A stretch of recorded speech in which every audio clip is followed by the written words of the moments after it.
TTD పరిపాలనా భవన్లో గణతంత్ర వేడుకలు ఘనంగా జరిగాయి. టీటీడీ ఈవో అనిల్ కుమార్ సింఘాల్ జాతీయ జెండాను ఆవిష్కరించారు. గణతంత్ర వేడుకల్లో సాంస్కృతిక ప్రదర్శనలు ఆకట్టుకున్నాయి. అనంతరం అధికారులకు, ఉద్యోగులకు శ్రీవారి వెండి డాలర్ ప్రశంసా పత్రాన్ని అందించారు.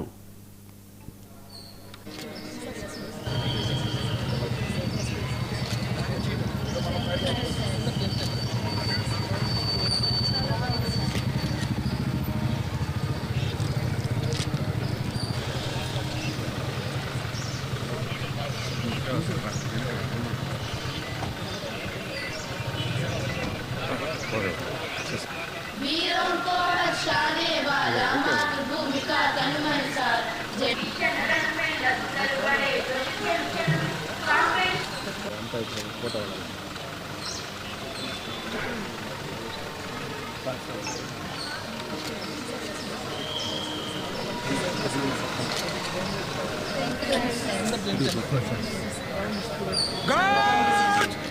राष्ट्रीय सलूट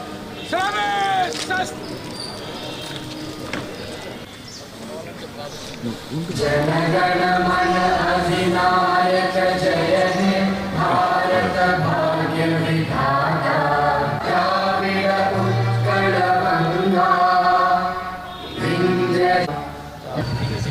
స్వాతంత్ర్యానంతరం మన భారత రాజ్యాంగం అమల్లోకి వచ్చిన రోజును గణతంత్ర దినోత్సవంగా 1950 జనవరి 26 నుండి మనం జరుపుకుంటున్నాం. దేశ స్వాతంత్ర్యం కోసం పోరాడిన మహానీయులందరినీ ఈ పర్వదిన రోజున స్మరించుకోవడం మన అందరి బాధ్యత. ఈ గణతంత్ర పర్వదినం రోజున భక్తులకు టీటీడీ అందిస్తున్న పలు సేవలను మీకు తెలియజేయడానికి సంతోషిస్తున్నాను. శ్రీవారి బ్రహ్మోత్సవాలు. గత ఏడాదిలో నిర్వహించిన శ్రీవారి సాలకట్ల బ్రహ్మోత్సవాలను విజయవంతంగా నిర్వహించారు. బ్రహ్మోత్సవాలలో ముఖ్యంగా ఫలపుష్ప ప్రదర్శనలు, విద్యుత్ దీపాలంకరణలు, దేశవ్యాప్తం నుంచి 28 రాష్ట్రాల నుండి వచ్చిన దాదాపు 7,000 మంది కళాకారులు కళా ప్రదర్శనలు ఎంతోగానో ఆకట్టుకున్నాయి. తొలిసారి వైకుంఠ ఏకాదశి మొదటి 3 రోజులు పాటు లక్కీ విధానంలో, మిగిలిన 7 రోజులు సర్వదర్శన్ క్యూ లైన్ ద్వారా వైకుంఠ ద్వార దర్శనాలు కల్పించారు. సామాన్య భక్తులకు 90% సమయాన్ని కేటాయించి ఎప్పుడు లేని విధంగా 7,83,000 మంది భక్తులకు దర్శనం కల్పించారు.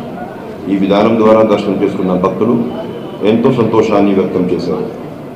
గత అనుభవాల దృష్ట్యా పటిష్ట బందోబస్తు ఏర్పాటు చేసి భక్తులకు ఎలాంటి ఇబ్బందులు తలెత్తకుండా విజయవంతానికి కృషి చేసిన జిల్లా పోలీసు యంత్రాంగానికి అభినందనలు తెలియజేస్తున్నారు.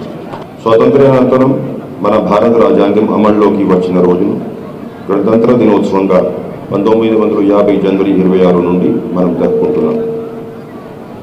దేశ స్వాతంత్ర్యం కోసం పోరాడిన మహానీయులందరినీ ఈ పర్వదిన రోజున స్మరించుకోవడం మన అందరి బాధ్యత. ఈ గణతంత్ర పర్వదినం రోజున భక్తులకు టీటీడీ అందిస్తున్న పలు సేవలను మీకు తెలియజేయడానికి సంతోషిస్తున్నాను. శ్రీవారి బ్రహ్మోత్సవాలు. గత ఏడాదిలో నిర్వహించిన శ్రీవారి సాలకట్ల బ్రహ్మోత్సవాలను విజయవంతంగా నిర్వహించారు.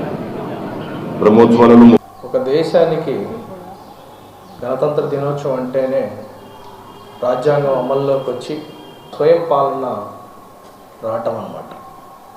అంటే ఒక వ్యవస్థని మన ఓన్గా బిల్డ్ చేసుకొని రాజ్యాంగాన్ని అమల్లోకి వచ్చి పౌరుల యొక్క హక్కులని, అలానే వ్యవస్థలని, రాజ్యాంగ వ్యవస్థలని పూర్తి స్థాయిలో భారతదేశం సొంతగా చేసుకోవటం అనేది.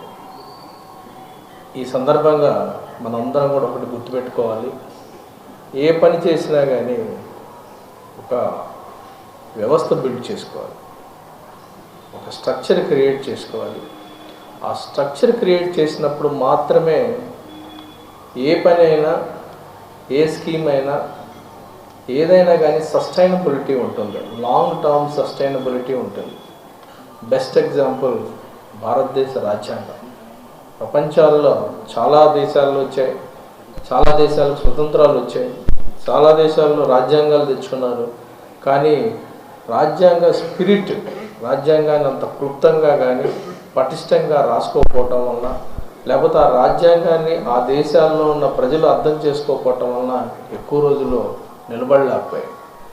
కానీ భారతదేశం ఎప్పటికప్పుడే మన భారత రాజ్యాంగాన్ని ఎప్పటికప్పుడు రీవిజిట్ చేసి అవసరమైనప్పుడు మళ్ళీ అమెండ్మెంట్ చేసుకుంటూ ఎప్పటికప్పుడే ప్రజల యొక్క వ్యవస్థల యొక్క ప్రయోజనాలని ఎప్పటికప్పుడే చూసుకోవటం వలన ఈ దేశం ప్రపంచంలోనే పెద్ద ప్రజాస్వామ్య వ్యవస్థగా మనం ఈరోజు ఆదర్శవంతమైన దేశంగా ప్రపంచానికే ఒక ఆదర్శ దేశంగా కూడా మనం ఈరోజు వచ్చామంటే దీని కర్తలు. ఒక దేశానికి గణతంత్ర దినోత్సవం అంటేనే